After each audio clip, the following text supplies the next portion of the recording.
this is Sarah Becktel, Artist Educator for Strathmore. In this video, we'll be discussing different paper surfaces for your colored pencil work.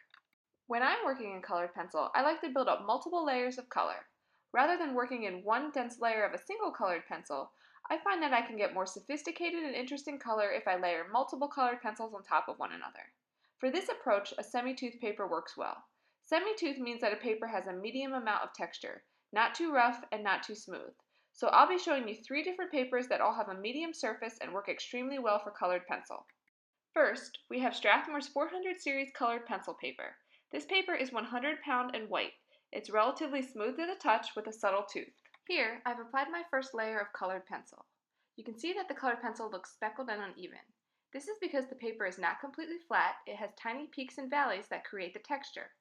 So the darker spots of color are where the pencil hit a texture peak, and the specks of white are valleys where the pencil didn't actually touch the paper. But as I continue to build up color, some of this unevenness will dissipate as more of the tooth gets filled with colored pencil. Using this paper, you can create drawings that are soft and subtle, or you can apply more layers of pencil to get richer, deeper tones. Next, we have Strathmore's 400 series heavyweight drawing paper. This paper is 100 pound and cream colored. When I feel the surface of this paper with my fingertips, I can tell that it has slightly more tooth than the previous paper. Here again, I have applied my first layer of colored pencil. As I continue to shade, I can feel the texture of the paper against the tip of my pencil. Similar to the colored pencil paper, I have areas of darker color and specks of white, but because this paper has a heavier tooth, it will take slightly longer to fill in all those white specks. This paper can also be used to create subtle soft drawings or more intense rich color. Finally, we have Strathmore's 400 series toned sketch. This is an 80 pound paper that comes in the gray you see here as well as tan. This paper is slightly smoother than the previous two, but it still has a fine tooth that makes it a good match for colored pencil. The tone of this paper is designed to be a middle value. Value refers to how light or dark something is. This is a value scale.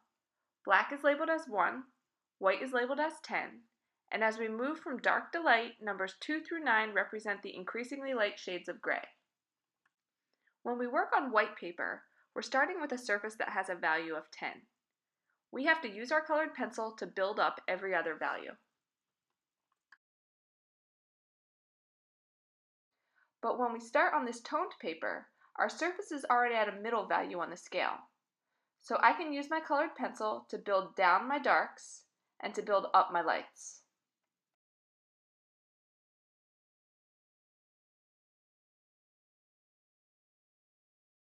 If you're working in black and white, you can use the bare surface of the paper as your middle value. Or you can work in full color just as you would on any other paper. And because the entire surface of your paper is already a middle value, your lights really pop on toned paper. I've shown you 3 different semi-tooth papers that all work well with colored pencil. Keep in mind that they each have a slightly different texture, so experiment with all your options and find the surface that's the best fit for you. For more tips and techniques, you can check out Strathmore's other colored pencil tutorials. Thanks for tuning in.